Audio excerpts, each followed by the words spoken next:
Makassar. Rekan Arti.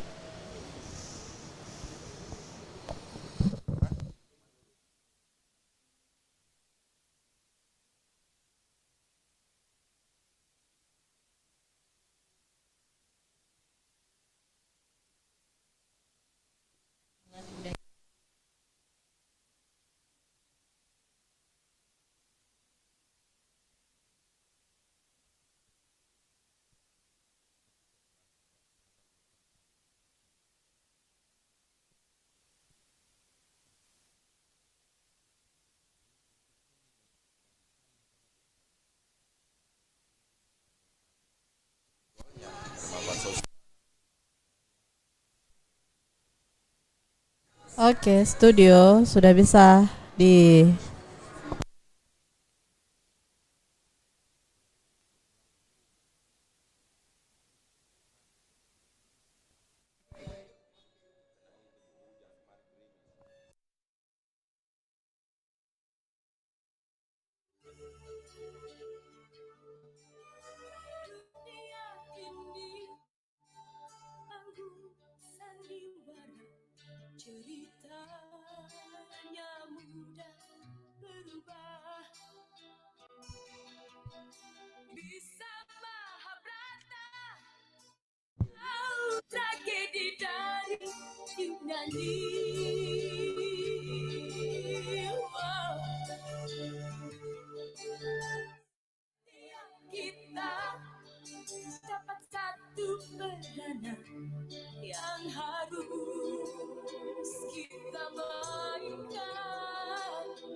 Dan baiklah pendengar Pro 1 RRI Makassar, langsung kami hadirkan di ruang dengar Anda dialog luar studio dengan topik Imlek dalam asimilasi budaya Bugis Makassar, langsung dari Klenteng Kuangkong Makassar bersama rekan kami Rahmadani. Baik, terima kasih rekan Arti di studio. Assalamualaikum warahmatullahi wabarakatuh dan selamat pagi pendengar dimanapun Anda berada. Ya, saya saat ini berada di ketinggian atau lantai 7 ya, Klenteng Kuangkong yang berada di Jalan Sulawesi Makassar atau di kawasan Chinatown Makassar. Dan tentunya beberapa hari ke depan kita akan merayakan Imlek di tahun 2024 dan kita hadir di sini untuk melaksanakan dialog luar studio dengan tema Imlek dalam akulturasi ya budaya Bugis Makassar, dan hadir bersama dengan kami narasumber Dr. Yongris Lau yang merupakan tokoh Tionghoa dan juga Ketua Perma Budi Sulawesi Selatan, dan juga Bapak Profesor Dr. Halilintar Latif, dosen Universitas Negeri Makassar, dosen Budaya Universitas Negeri Makassar. Baik, kita sapa narasumber kami di pagi hari ini. Assalamualaikum warahmatullahi wabarakatuh. Selamat pagi Pak Yongris. Selamat pagi. Waalaikumsalam. Apa kabar di pagi Luar hari biasa ini? hari ini cerah. Cerah ya? Iya, cerah, enggak hujan ini. Baik, pemandangannya cukup indah ya di ketinggian lantai 7 di Klenteng Kuangkong ini Pak Yongris, melihat suasana pantai dan juga sibuknya aktivitas di dermaga Pelabuhan Soekarno-Hatta Makassar. Baik, selanjutnya saya menyapa Pak Profesor Dr. Halilintar Latif. Selamat pagi. Assalamualaikum warahmatullahi wabarakatuh. Selamat pagi, Guru Sumangata. Guru Sumangga ya. Mudah-mudahan tentunya sehat ya Pak Halilintar.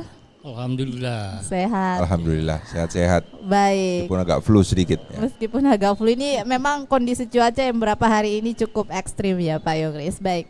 Nah ini kita kembali akan tentunya berbicara mengenai Imlek, dan kalau kita Imlek merayakan Imlek ini bukan hanya warga Tionghoa ya yang juga merayakan Imlek, tapi juga masyarakat Kota Makassar yang ada di dalamnya adalah suku Bugis Makassar juga turut merayakan Imlek setiap tahunnya bahkan ya. Dan ya kita lebih jauh berbicara mengenai Imlek dan bagaimana akulturasi budaya di dalamnya ya Pak Yongris. Ini kalau berbicara mengenai suku Tionghoa atau warga Tionghoa di Makassar atau terumum di Sulawesi Selatan, kapan sih sebenarnya orang Tionghoa ini ada ya di kota Makassar ini? Bahkan ada yang namanya kawasan Chinatown di Makassar. Ya, memang sangat sulit untuk melihat mendapat data kapan tahun persisnya ya. Tetapi dari sejarah yang tercatat, khususnya yang ada dalam prasasti-prasasti Kelenteng, itu kita bisa mengambil kesimpulan bahwa sebenarnya di awal-awal itu mereka datang pada sekitar zaman dinasti Ming di abad ke-14, abad ke-15. Jadi tahun 1400-an sudah ada sebenarnya. Nah, kelenteng ini seperti di salah satu kelenteng yang paling tua. Ini kan kelenteng Kuankong, ini kedua yang tertua. Yang tertua itu di Ibu Agung Bahari, kelenteng Ibu Agung Bahari itu tahun 1736. Tapi dalam prasastinya dibilang bahwa sebenarnya 100 tahun sebelum itu sudah ada. Jadi pembangunannya itu tahun 1700 dibangun menjadi lebih permanen gitu. Tetapi sebelum itu tahun 1600 sudah ada. Nah, kalau kelenteng ini kan sekitar berdiri di awal berdiri dalam bentuk yang permanen ya, itu tahun 1810. Jadi kalau kita lihat ya kemungkinan sih tahun-tahun 1400 zaman dinasti Ming, karena dinasti Ming itu kalau kita pernah dengar kisahnya Cheng Ho, Cheng Ho itu melakukan muhibah atau kunjungan kerajaan itu sekitar tahun 1400-an. Jadi kita lihat bahwa tahun-tahun sekitar tahun abad ke-14, abad ke-15 itu orang-orang Tionghoa itu sudah ada di Nusantara ini pada saat itu. Nah, selain itu juga Belanda waktu itu membawa banyak kuli-kuli, karena Belanda waktu VOC itu memperkerjakan kuli-kuli dari Tiongkok, dari Cina.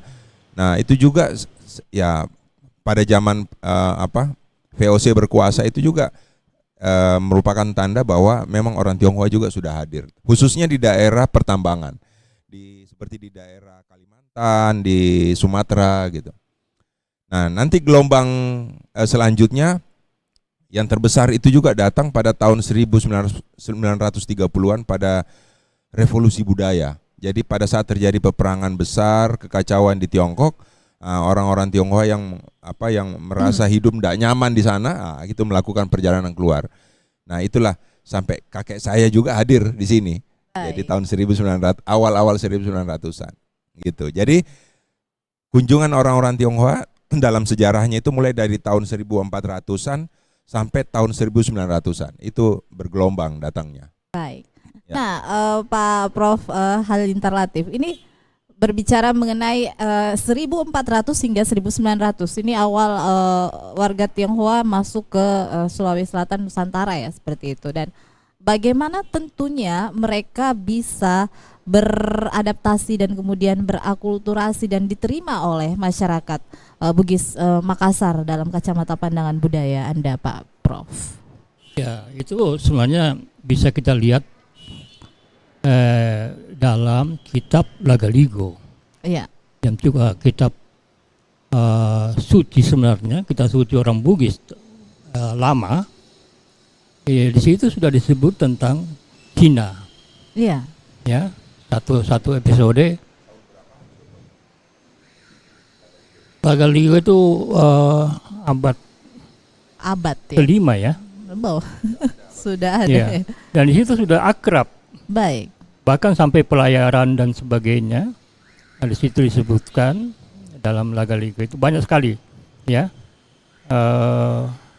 Sore Gading sendiri memperistri Wei Chudai dan melahirkan Ilagaligo yang menjadi judul kitab itu.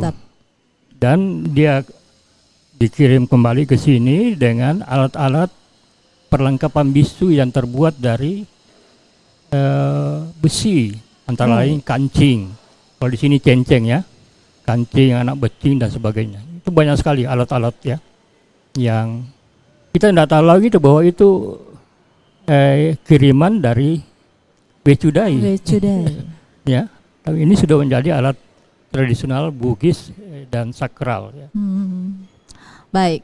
Nah, Pak Yongris, dari tahun ke tahun kemudian kita bahkan dulunya mungkin hanya mengenal Imlek tanpa tradisi gitu ya, tanpa adanya barongsai, tanpa adanya atraksi-atraksi lainnya. Kita bahkan orang-orang Makassar mungkin tidak mengenal ya namanya Dewi, Dewa, Kuangkong ataupun Dewi Sianma. Nah, setelah Imlek kita akhirnya mengenal Dewa Dewi tersebut ya. Karena beberapa tahun yang lalu memang Imlek bahkan dilarang untuk dirayakan. Nah, ini sejak masa dilarangnya seperti itu, nah bagaimana tentunya warga Tionghoa ini merayakan Imlek dalam serba ketertutupan seperti itu. Makasih.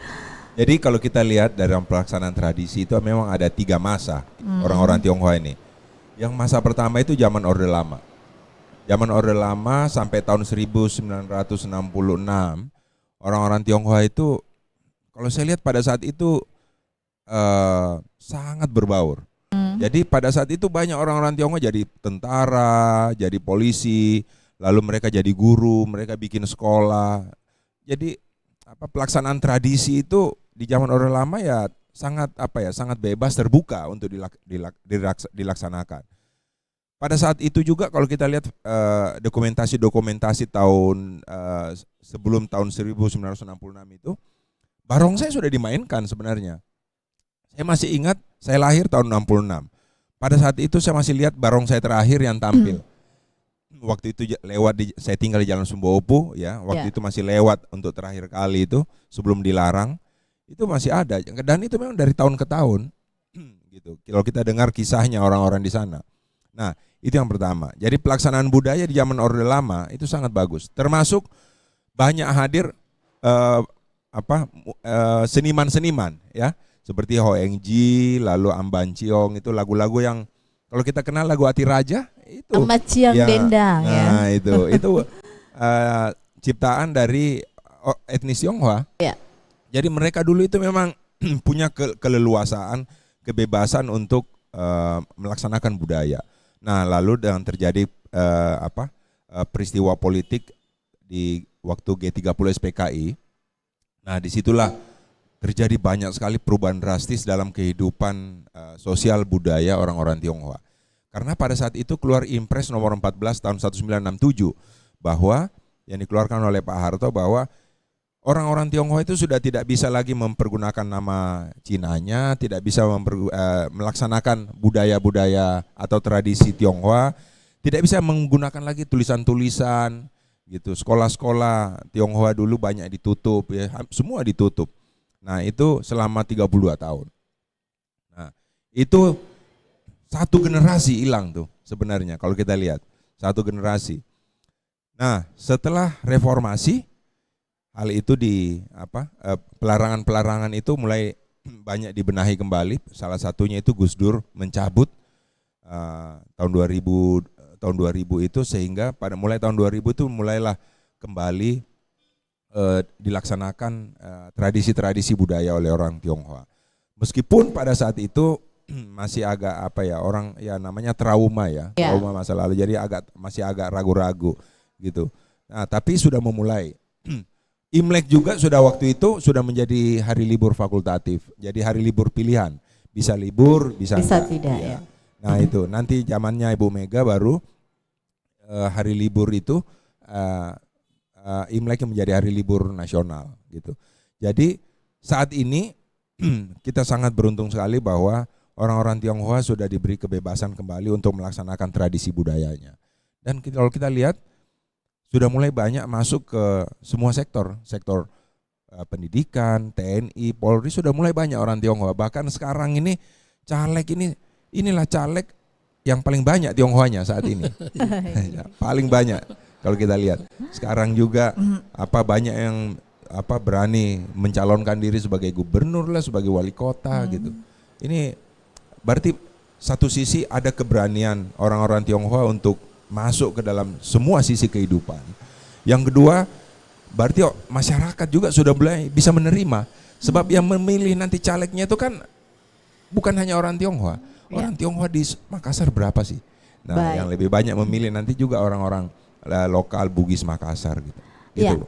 Nah, saya ke Pak Prof Halilintar Latif. Ini kalau tadi kita berbicara bahwa dari orang Tionghoa ini melewati berbagai masa ya. Ada yang masa era Soekarno, kemudian Orde Baru yang sempat mungkin kehilangan jati diri ya ketika itu. Nah, ini sekarang ini sudah sangat terbuka ya, dan bagaimana Anda juga melihat ya pergaulan akulturasi budaya yang terjadi ketika misalnya ketika saat ini orang Tionghoa sudah membuka diri dan orang pribumi juga tentunya sudah menerima. Pernah beberapa tahun yang lalu mungkin juga ada kecenderungan untuk merasa segan seperti itu. Nah, bagaimana Anda melihat sekarang ini?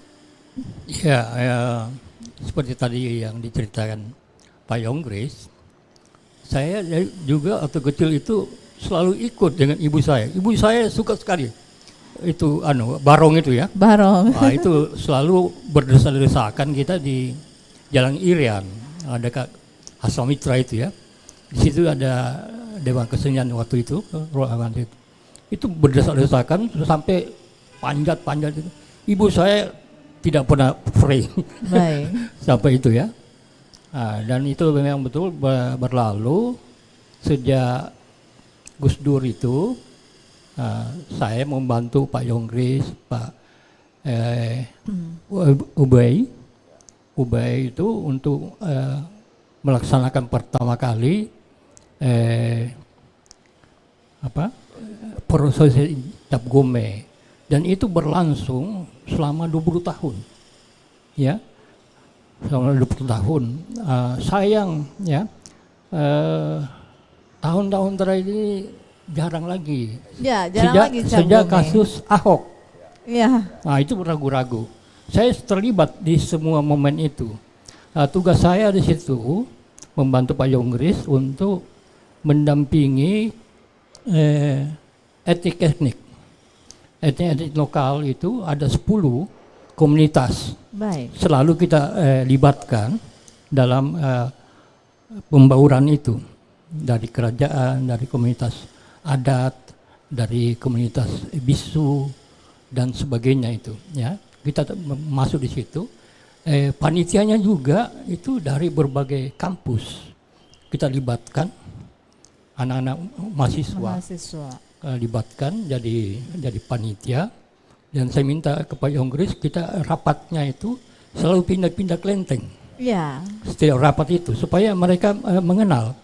Tidak kenal maka tak cinta, maka gitu tak kan? sayang. Nah, ternyata itu menarik bagi mereka. Ada banyak karya-karya skripsi, tesis ya, itu dari IAIN, dari UNN, Unhas, itu yang cewek-cewek itu membuat ya karya-karya itu. Nah, sayang hal itu sekarang ini ya agak surut sedikit ya. Karena kondisi apalagi mau momen kita politik ini kan. Baik. Tapi sekarang saya kira tadi sudah ada kebangkitan lagi yang baru dari sisi politik, dan mudah-mudahan ini lebih bagus lagi ya ke depan. Baik. Nah, Pak Halilintar, ini kalau kita melihat tradisi atau kebiasaan Bugis Makassar yang kadang-kadang dipadukan dengan perayaan Imlek, apa saja tradisi Bugis Makassar yang biasanya dipadukan dengan budaya perayaan Imlek di Makassar terkhusus ataupun juga di Sulawesi Selatan? Ini yang terakhir ini, yang sejak reformasi itu kita lakukan itu, itu ada tradisi bisu kita libatkan ya. Ya. Ada tradisi PP Karimakai juga terlibat dan sebagainya. Ada pasili juga ya, juga pasili yang ada kesamaan itu, kesamaan. Tapi sebenarnya banyak tradisi yang lain, bukan hari Imlek saja ya. Kalau sebelum Imlek itu biasanya kan ada pasar apa di situ Pak ya? Pasar Bacan. Oh ya, pasar Bacan itu kan ramai sekali. Itu ada makanan-makanan tradisional sudah siap di situ, ya, itu sebagai pergerakan ekonomi juga situ selain pergerakan kebudayaan, ya. Tapi ada juga semuanya acara-acara setelah itu. Baik. Dan sebelum itu ya banyak sekali kuliner-kuliner, dan sebenarnya ada kemiripan. Iya. Ya, ada kemiripan.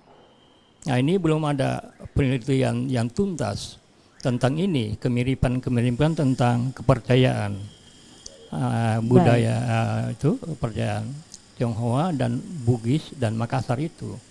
Ya, walaupun semuanya para penganut teolog itu merasa itu sama saja, ya. Nah, itu umpamanya dari pulau sebelah di depan kita ini ada pulau Kodingaring, depan itu ada suku-suku Bajo. Tahun 70-an saya di sana. Waktu saya muda sebagai wartawan, saya temukan satu komunitas di sana, dan itu mereka bilang pusaka mereka Lompoang, ya, pusaka mereka itu sekarang ada di Ibu Bahari. Jadi sebenarnya mereka di kelenteng Ibu Bahari selalu datang juga mereka di sana. Baik, jadi memang cukup erat ya kalau kita berbicara mengenai budaya dan tradisi. Betul, saling Bugis mempengaruhi. Makassar dengan Budaya yang saling mempengaruhi. Baik, ya. Nah, Pak Yongris tadi sempat di stressing sama Pak Prof Halilintar kalau perayaan Cap Gome ini nampaknya tensinya menurun ya. Tidak seperti era-era tahun 2007-an ini kita melihat wah di Jalan Sulawesi pernah seharian nggak bisa kita jalan karena perayaan Cap Gome ya. Ini kenapa sih Cap Gome ini cenderung tensinya menurun dari tahun ke tahun, Pak? Ya. Jadi faktor penyebab kita adakan sebenarnya itu banyak tergantung suasana keamanan kita. Keamanan ini lebih banyak ke psikologis kita ya. Seperti contoh tahun ini kita mau adakan prosesi Cap Gome misalnya. Pas lagi hampir bertepatan dalam suasana pemilu kan. Imlek ini jatuh pada tanggal 10. Baik. 10 Februari, sedangkan pencoblosan ini 14. Ini pas minggu tenang. Ini. Lalu ya memang Cap Gomehnya itu tanggal 24. Baik. Tetapi kita mendengar kabar bahwa ya masih dalam suasana perhitungan suara kan. Lalu kita belum tahu lagi, jangan sampai ada 2 putaran seperti itu. Nah, oleh sebab itu diputuskan tahun ini sudahlah kita adakan tetap Cap Gomehnya dirayakan tapi dalam bentuk festival. Jadi nanti tanggal 24 nanti ada di sini festival sepanjang Jalan Sulawesi. Mulai dari pagi ada jalan santai bersama, lalu siangnya kita ada buat juga kayak pawai budaya, cuma kecil-kecilan ya. Lalu malamnya itu kita buat Japajoka Cap Gome, festival di sepanjang Jalan Sulawesi, gitu. Yang dulu dikenal sebagai namanya ini zaman Belanda Tempelstraat. Tempelstraat itu jalan kelenteng, jalan tempel, gitu. Nah, pada saat itulah nanti kita berharap sekali dalam semua kegiatan orang-orang Tionghoa yang dibuat, kita berharap itu menjadi media ruang untuk orang-orang berinteraksi, berbaur di situ. Itu tujuannya kita buat sebenarnya. Jadi bukan hanya terjadi pembauran budaya, tapi terjadi pembauran sosial juga. Karena ya kalau sisi budaya sudah pasti sangat banyak budaya-budaya Makassar, Bugis itu menjadi bagian dari budaya Tionghoa di sini, di Makassar. Dan juga banyak budaya-budaya Tionghoa yang menjadi budaya Bugis Makassar. Jadi saling mempengaruhi. Termasuk kalau kita lihat cara berpakaian orang-orang Tionghoa itu. Kalau orang-orang peranakan pakaiannya ya pakaian kebaya gitu, banyak sekali. Lalu upacara-upacara adat yang dibuat kadang-kadang juga mereka masih melibatkan budaya-budaya Bugis Makassar seperti pada saat pengantin ya, mereka masih kenal juga Korontigi. Lalu ini menjelang Imlek mereka biasa adakan upacara, lalu mereka minta guru dari ustadz gitu untuk datang berdoa gitu. Jadi terjadi pembauran budaya. Kalau budaya Tionghoa yang menjadi budaya Bugis Makassar banyak sekali. Makanan-makanannya ya, lalu bahasanya juga Ada ya? Yang Oh sama banyak ya? sekali. Tauco, tauge, lalu becak. Becak juga Iya, itu. becak itu dulu berasal dari kata B dengan cia, beca namanya sebenarnya. B itu kuda sebenarnya, cia itu kendaraan. Jadi becak itu dulu namanya kayak dokar itu dipanggil becak. Tapi orang sudah enggak tahu ya, semua biar dipakai digayung oleh orang juga dipanggil becak gitu ya. Padahal dulu ternyata itu bahasa asli Tionghoa ya becak. dulu. Kemoceng. Kemoceng. Kemoceng itu berasal dari ci mau cing. Kemoceng itu ke itu ayam, mau itu bulu, cing itu pembersih. Jadi pembersih yang pakai bulu ayam. Dan gitu. itulah yang dipakai juga oleh sekarang kita ya bahasanya di. Ya, jadi saling mempengaruhi sebenarnya. Ya. Jadi ini bukan asimilasi ya, akulturasi ya, akulturasi budaya ya Pak Prof ya. Iya. Baik. Bahkan itu udah di penelitiannya Pak Yeri ya, disertasinya itu di situ dia tulis bahwa transaksi dulu zaman Belanda itu selain bahasa Latin, Belanda atau Melayu itu dibubuhi huruf lontar, dan yang nulis ini ibu-ibu Tionghoa ya. Jadi mereka ngerti bukan bahasanya saja tapi tulisan ya.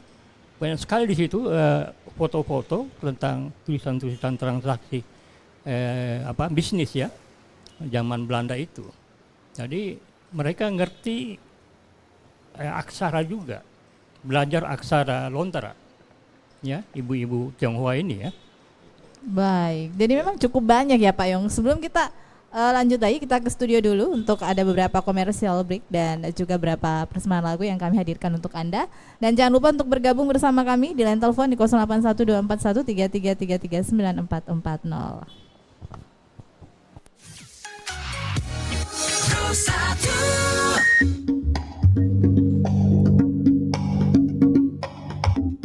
Pasangan calon presiden dan wakil presiden nomor urut 3, Ganjar Pranowo dan Muhammad Mahfud Mahmudin. Visi menuju Indonesia unggul. Gerak cepat mewujudkan negara maritim yang adil dan lestari. Dan salah satu misinya mempercepat peningkatan peran Indonesia dalam mewujudkan tata dunia baru yang lebih berkeadilan melalui politik luar negeri bebas aktif dan memperkuat pertahanan negara. Partai pendukung PDIP, P3, Perindo, dan Hanura. Kanal informasi dan inspirasi Pro1.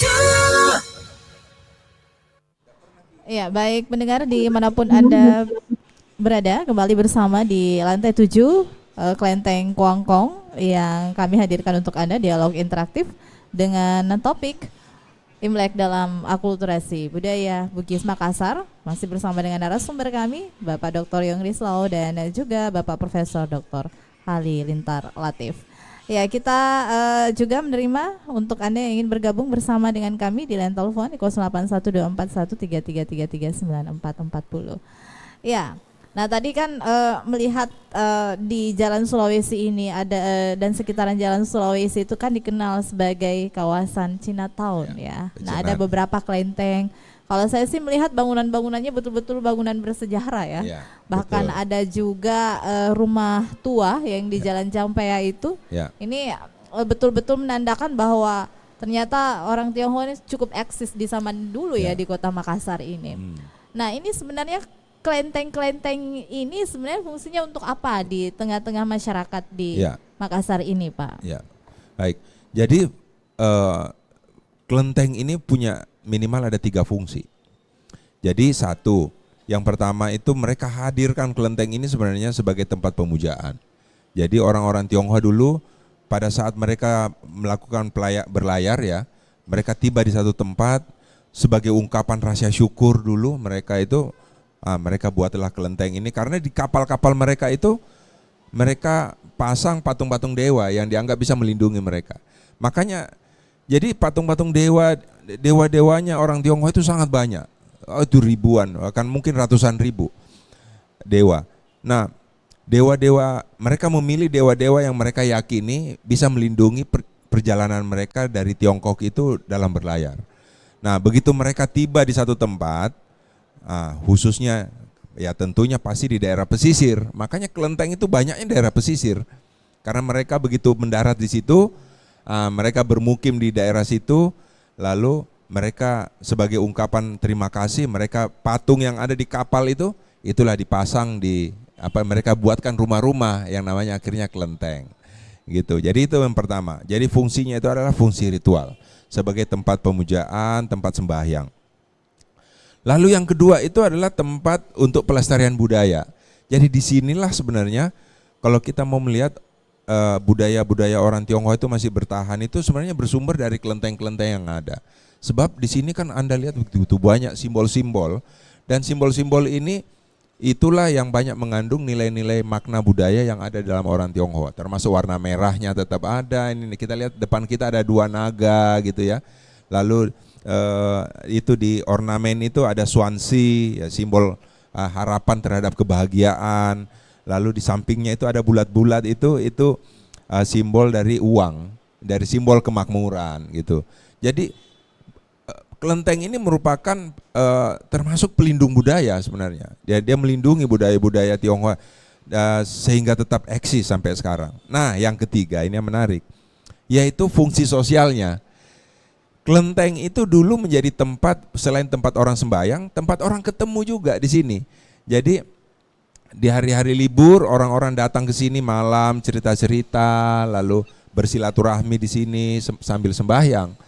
Jadi sampai saat ini di beberapa tempat itu masih seperti itu.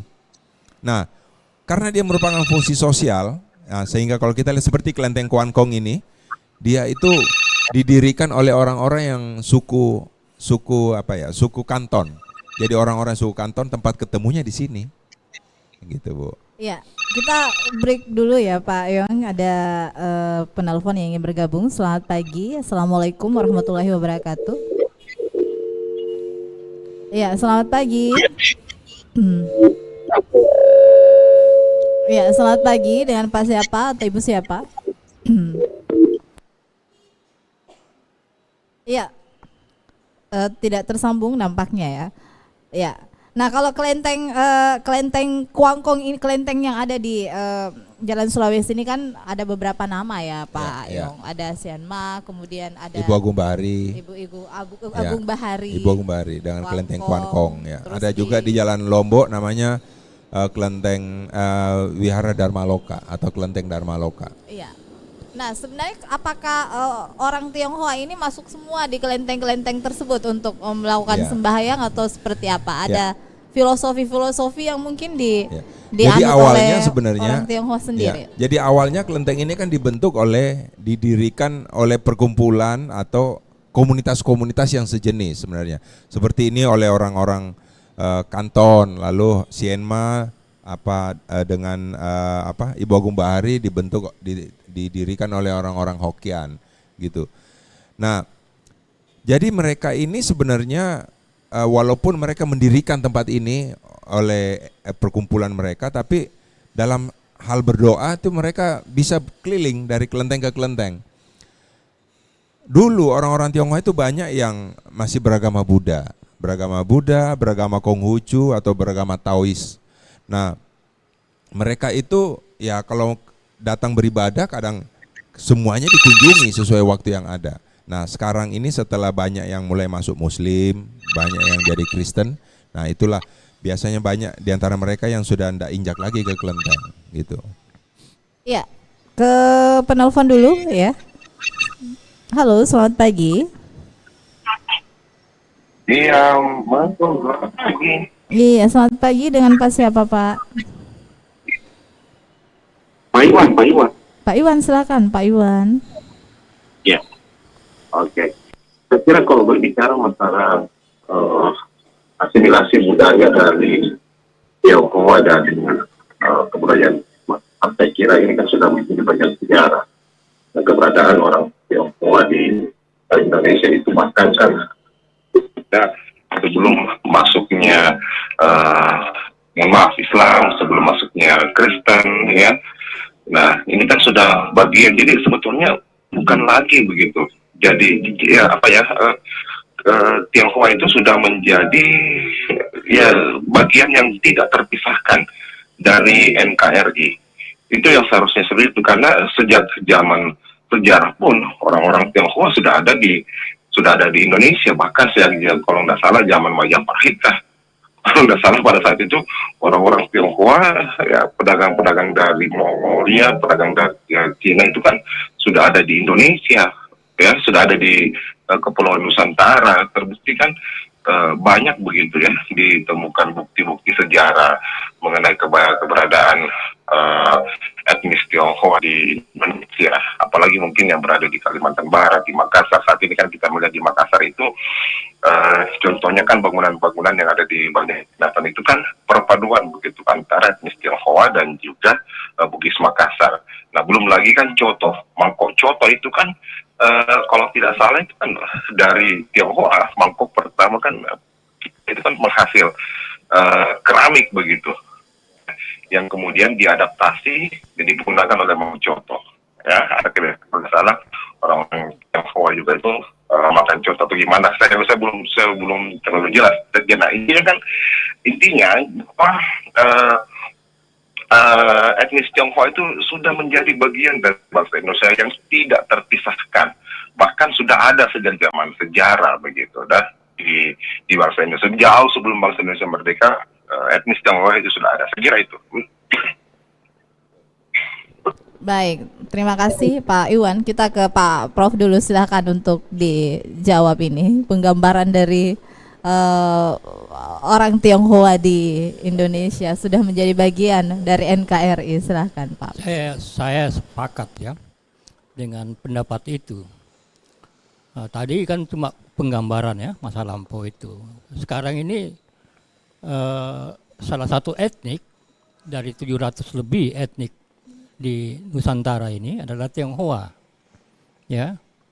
Bahkan NKRI ini didirikan salah satu 3 orang dalam tim BPPKI itu, ya, Badan Perintis Kemerdekaan itu ada 3 orang Tionghoa.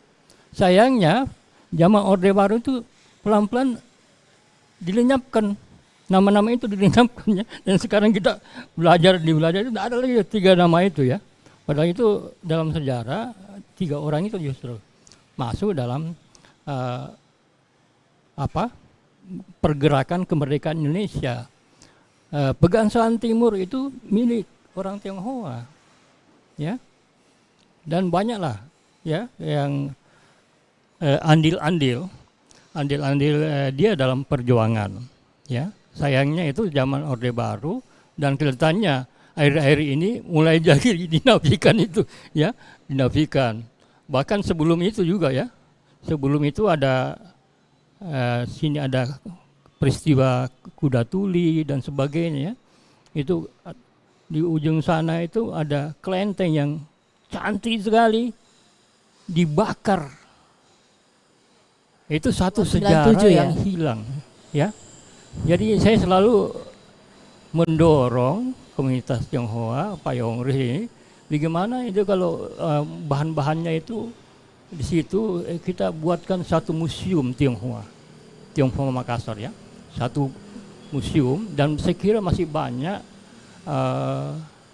barang-barang peninggalan orang tua di atas kita ini yang masih tertinggal, ya. Ini sebagai bukan jadi milik pribadi lagi kan, karena makin lama kita makin berubah masyarakatnya. Nah, ini supaya menjadi milik bersama untuk sejarah kita bersama. Jadi kalau ada museum itu saya kira dengan gotong royong itu sangat menarik sekali, penting untuk kebangsaan kita, penting untuk sejarah Makassar, sejarah Tionghoa, dan bagaimana mendorong komunitas-komunitas lain juga untuk mendirikan hal yang sama. Dan itu satu objek wisata juga. Baik, kita bisa berwisata ya, melihat tentunya budaya-budaya Tionghoa di Sulawesi Selatan di Kota Makassar. Baik, silakan Pak Yongris jawab dulu pertanyaan Pak Iwan, dan nanti mungkin bisa diwujudkan ya impian dari Pak Prof untuk bisa membuat museum dari Pak Yongris. Silakan. Iya, betul. Jadi di zaman Majapahit itu memang sudah ada banyak kisah ya, bagaimana orang-orang Tionghoa datang ke sini. Kublai Khan dulu datang itu. Kublai Khan.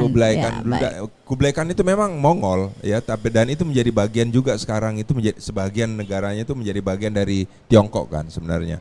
Nah, itu jadi pada saat Kublai Khan kembali, tidak semuanya dibawa pulang tentaranya, ada yang tinggal juga gitu. Lalu belum lagi Cheng Ho yang hadir pada saat itu. Jadi memang saya lihat sebenarnya dalam sisi sejarah orang-orang Tionghoa ini memang sudah menjadi bagian dari Indonesia kok sebenarnya.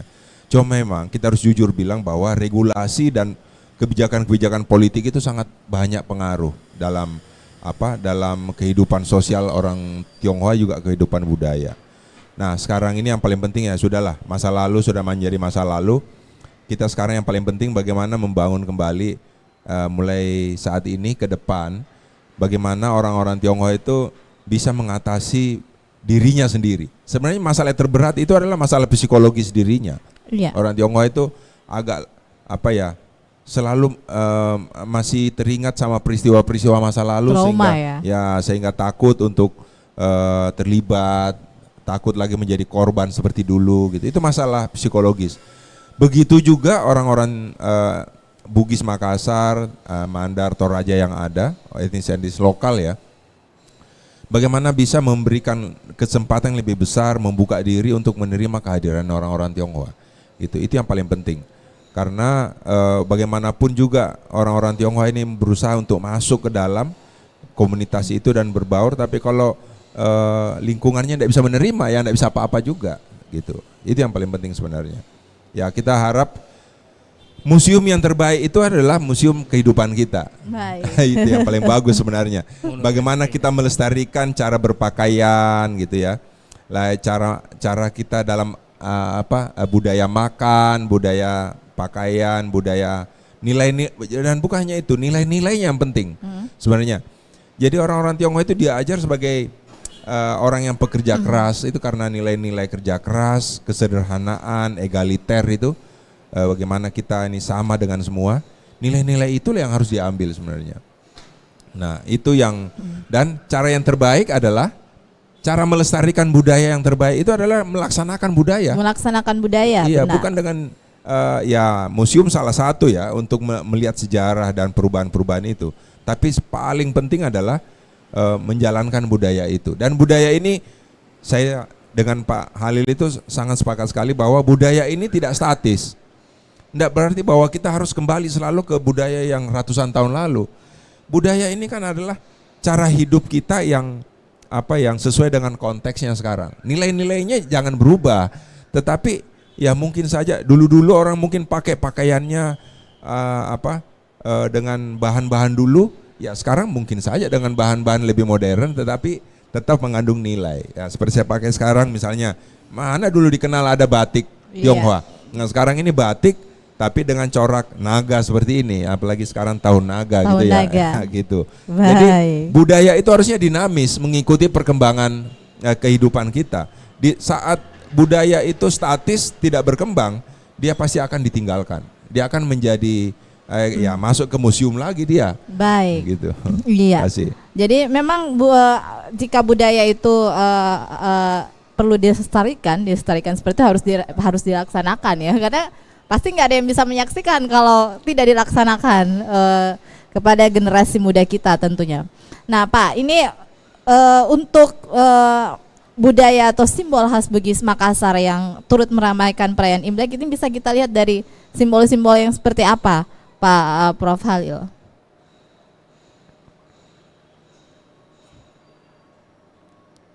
Simbol-simbol budaya Bugis Makassar yang biasa ada di perayaan-perayaan Imlek itu apa? Yang biasanya kita bisa saksikan? Ya, umpamanya kipatri itu warna ya. Warna. Kita di Bugis itu kenal 4 warna. 4 warna. Sulapa apa itu kan? Sulapa apa? Iya, 4 warna, merah, putih, hitam, kuning. Itu kan selalu digunakan ya. Itu punya falsafah semua ya. Juga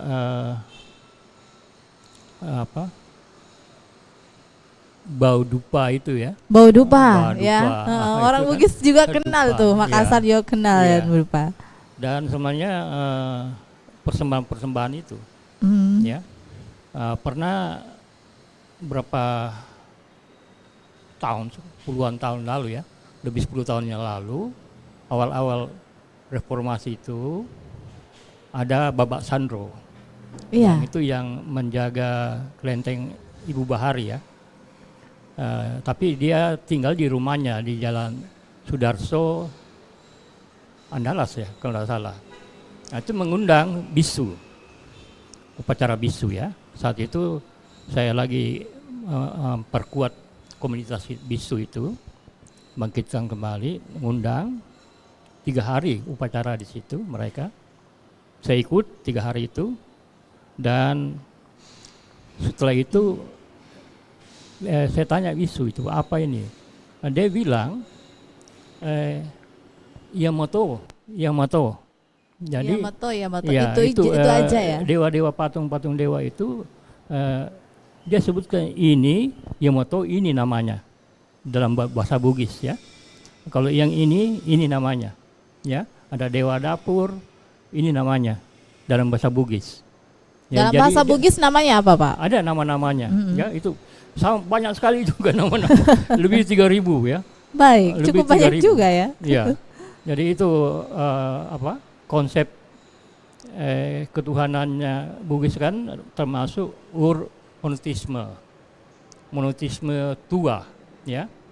Di mana Tuhan yang tunggal itu, Dewata Suba itu dianggap sudah tua, lalu beristirahat dia dan dibantulah para dewa-dewa lain itu yang punya tugas masing-masing. Nah, itu konsep monoteisme itu. Itu konsep Bugis pra-Islam. Pra-Islam. Iya. Baik. Nah, ini juga ada ya dalam masyarakat Tionghoa juga memahami hal-hal seperti itu. Ya. Jadi kalau kita lihat seperti di kelenteng ini, soal warna tadi. Iya. Kalau kita lihat di kelenteng ini warna dominan itu merah dan kuning. Memang warna salah satu warna utama di orang Tionghoa itu merah dan kuning. Ya putih juga ada, tapi putih dipakai. Warna ini simbol sebenarnya. Seperti merah itu simbol kebahagiaan, simbol kasih sayang, simbol kehidupan. Warna darah kita merah itu darah itu kehidupan. Lalu simbol warna kuning yang kita lihat ini kuning-kuning semua, itu simbol warna emas, simbol kemakmuran.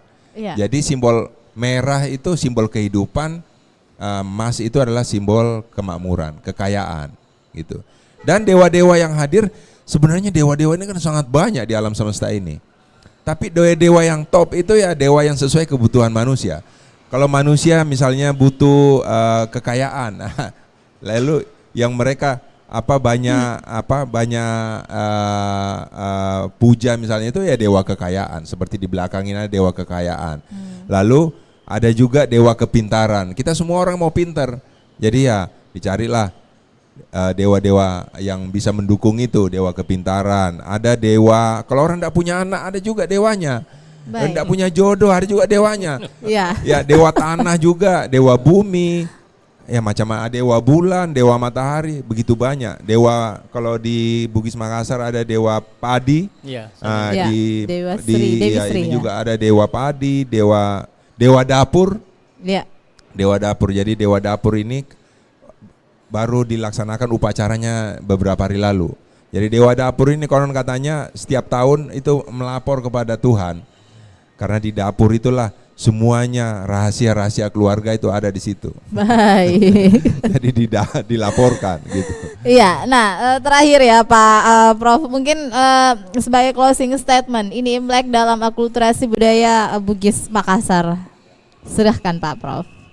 2 menit untuk closing statementnya seperti apa? Silahkan untuk Pak Prof Halil dulu. Ya, mari kita menghargai keberagaman sambil memperkokoh budaya sendiri. Biarkan kembali kita membaur, tapi tidak harus menjadi satu. Baik, terima kasih ya.